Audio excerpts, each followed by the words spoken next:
Em ano de eleição, o Café e Conversa La Santa não poderia deixar de abordar o assunto política. Comigo, o professor e sociólogo Guilherme Roes. Guilherme, eu queria iniciar te perguntando, com tanto descontentamento da população com a política, qual o caminho da política no Brasil? Bom, em princípio, a gente tem que falar de que tipo de descontentamento se está falando e de que tipo de política a gente está falando, né? Eu acredito que tu esteja te referindo a uma política mais ligada ao setor da eleição, à questão da política eleitoral, digamos assim, né? Essa, de fato, há um tanto de descontentamento, há um tanto de desencanto da população. Muito embora a gente não pode perder de vista que política não é somente isso, ou seja, política não é somente o voto. Aliás, eu diria que o voto é um ponto muito pequeno dentro da política ou do que pode ser a política, né? Então eu diria que as inserções políticas se dão por outros meios, que não só por meio do voto. Então é sim e não a resposta a isso, né?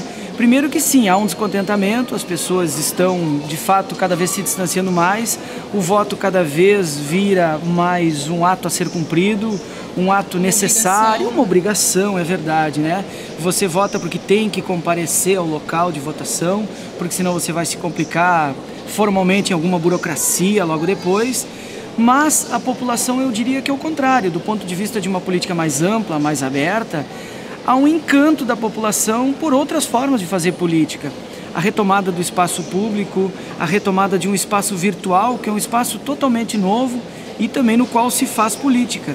Então eu diria que esse é um dos caminhos que a política brasileira pode tomar outras esferas, outros espaços que antes nem existiam, talvez agora sejam até proeminentes, né? Seja um caminho aí para conseguir uma melhor.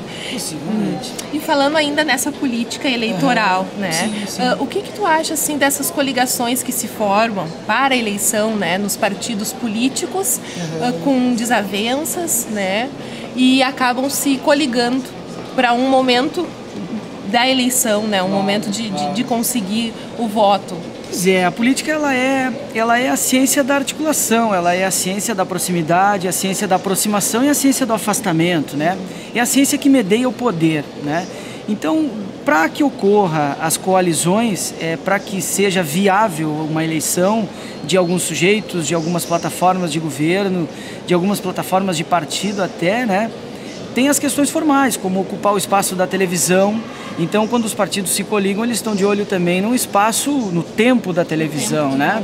Eles também vão estar de olho na ocupação do palanque, um do outro, ou seja, eu tenho um palanque nacional, mas não tenho palanques regionais. Então, é necessário que eu faça alguns acordos aqui e ali, que às vezes nem sempre são muito coerentes, né? Às vezes são meio esquizofrênicos, aqui eu sou uma coisa, ali eu sou outra coisa, mas é do próprio jogo político, ou seja, é necessário. As pessoas falam que isso há um tanto de desonestidade, de improbidade quando se faz isso. Eu não diria que isso é impróprio, eu diria que isso pode ser inconveniente, mas é próprio da política, então não há nenhuma impropriedade em se fazer isso. É necessário para que o próprio jogo político se estabeleça, para que a esfera política se estabeleça, né? Eu acho que é necessário. Isso pode depois, durante o governo, atrapalhar de alguma forma? Olha, se atrapalhar, não sei, mas às vezes pode ajudar, às vezes pode atrapalhar. Agora, interferir é certo que vai interferir. Sim. É claro que toda a articulação feita prévio, antes da eleição, ela vai se refletir também no movimento depois da eleição. Ou seja, na troca de cargos, numa troca de favores, numa troca de influências, no mínimo isso vai acontecer. É claro que toda a articulação feita antes da eleição vai se refletir numa configuração de forças depois da eleição. Claro que sim, interfere de sobremaneira. Sim. No ano passado, em junho do ano passado, nós tivemos as manifestações no Brasil, né, que foram movimentos inicialmente, né, pela tarifa, né, pelo aumento da tarifa do transporte público, mas que tomou uma dimensão que o país não estava preparado, né? Qual o impacto dessas manifestações no Brasil, na tua opinião? Olha só, o impacto é bastante significativo, né? Principalmente se a gente pensar que a população brasileira ela estava quieta há um certo tempo, né? Depois da abertura política, que se deu ali pelo fim dos anos 80, os brasileiros reaprenderam a participar do processo eleitoral, né? Nós reaprendemos a votar. Primeiro votamos em algumas eleições para governador, depois algumas eleições proporcionais, e depois votamos uma Assembleia Constituinte, e aí passamos a nos inserir de novo na vida política eleitoral, digamos assim, né? E essa vida política eleitoral, ela foi nos levando para alguns caminhos que não necessariamente representam a população de maneira geral. O que eu quero dizer com isso? Eu quero dizer que a população não estava se vendo, e não está ainda, né, se vendo representada. Ou seja, eu voto, eu participo, eu elejo, mas eu não me vejo lá, né? Então a população, no limite disso, disse assim: eu vou tomar a rua, eu vou à rua, né? E foi bonito, foi interessantíssimo de ver o quanto isso está refletindo até agora. Em primeiro lugar, a classe política, os governantes de maneira geral, viram que a população, que adormecida no momento, pode acordar e de fato fazer acontecer, né? Tem força para isso. Tem força para isso, né? Mas o movimento, na minha opinião, foi bastante aplacado pela mídia corporativa, né? O que se mostrou depois daquilo foi uma campanha institucional da mídia corporativa de transformar aquilo numa questão moral, né?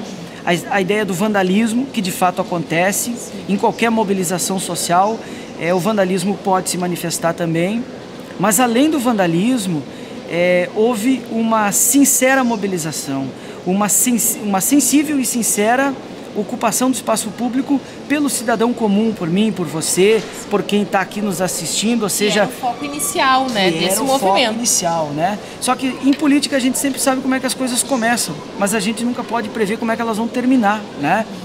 E se há 200 anos atrás, 300 anos atrás, se fez uma grande revolução, que foi a Revolução Francesa, que começou também por causa de uma pequena tarifa do preço do pão, terminou por revolucionar o mundo, o pensamento moderno. É possível que também uma ocupação do espaço público pelos brasileiros possam iniciar uma nova era, né, da população brasileira. E esses movimentos, eles foram organizados inicialmente através das redes sociais, né? Tu acha que os políticos brasileiros, né, quem trabalha mais intensamente com a política, está preparado para utilizar essas redes? Pois a gente tem falado novas ferramentas, né? E esses dias eu ouvi uma crítica que me disse assim: novas não, já existem há 20 anos, há 25 anos, há 2 ou 3 décadas. Eu diria que sim, existem, mas o fato de existir não significa que todos tenham contato. Então são ferramentas novas, sim. E são ferramentas novas para os dois lados. Tanto para quem está fazendo política, para o próprio candidato, para os próprios partidos, né? Como novas para a gente também, né? Para quem utiliza. É muito novo utilizar isso em política no sentido eleitoral, muito novo. A gente realmente, a internet, se fala que a web é um território indeterminado. E de fato sim. Há pouco se aprovou o Marco Civil, que vai regulamentar como que tudo é feito lá dentro. Veja, lá dentro, né?